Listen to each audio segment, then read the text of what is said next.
Okay, question 13, we've got a really nice differential equation, not a differential equation, an exponential modelling question here, which I think is a really, really good one. Exponential and logarithm, should I say.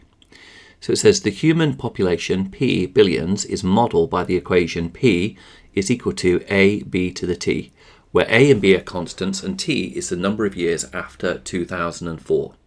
Using the estimated population figures for the years 2004 to 2007, a graph is plotted of log10 of P against T.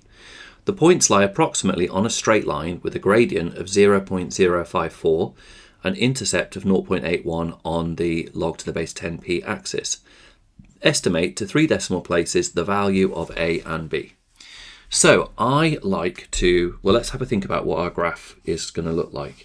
So they're basically saying that we've got a graph of log10 of P against T, and we have a sort of y-intercept. So that's our information, and they've told us a little bit about the gradient, and they've told us some information about that y-intercept.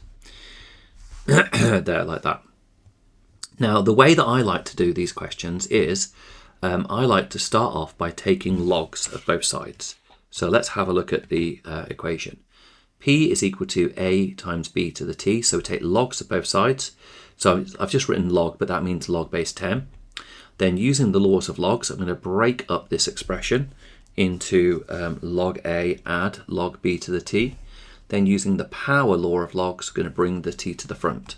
So I've got the whole thing to this format here.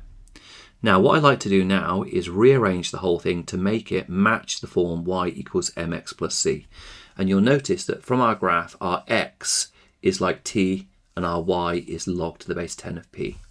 So we've got log10 of p is equal to log b times t plus log a. So I've just matched it up with y equals mx plus c.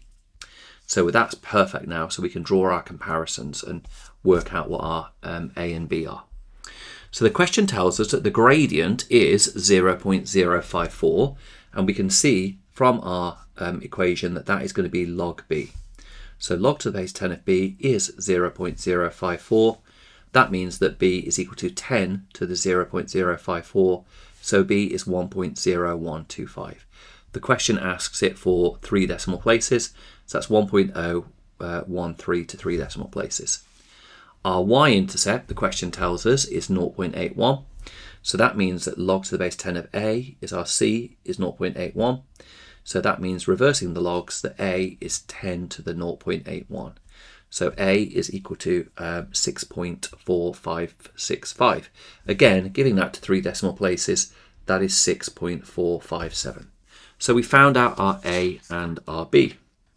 Now, it says in the context of the model, interpret the value of the constant a. So let's think about that. So if we had t was equal to 0 in our model, that would give us p is equal to a times by b to the 0. b to the 0 would be 1, so p would equal a.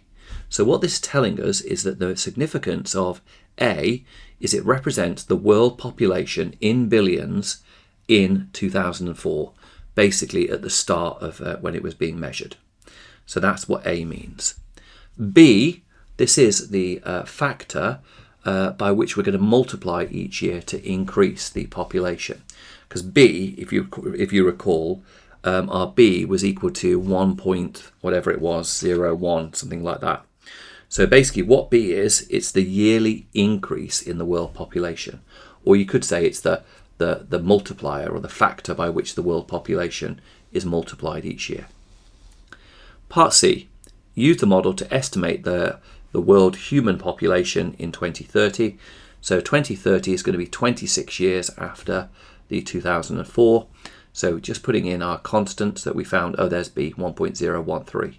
Putting those in from before, that gives us a value of p is 9.03 billion. So approximately 9 billion. Finally, for this question, comment on the reliability of the answer to part C.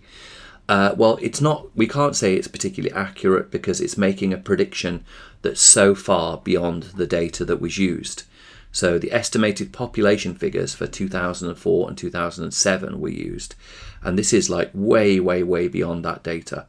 So it's not likely to be accurate because there's no telling what could happen in the human population so far in advance. Or you could say it's, involves extrapolating too far into the future. Really nice question for question 13 right at the end of the paper. I mean, that is I think really quite a gift of a question for one that's so near the end of an A-level paper. I hope you found that useful, and I will see everyone in the next video.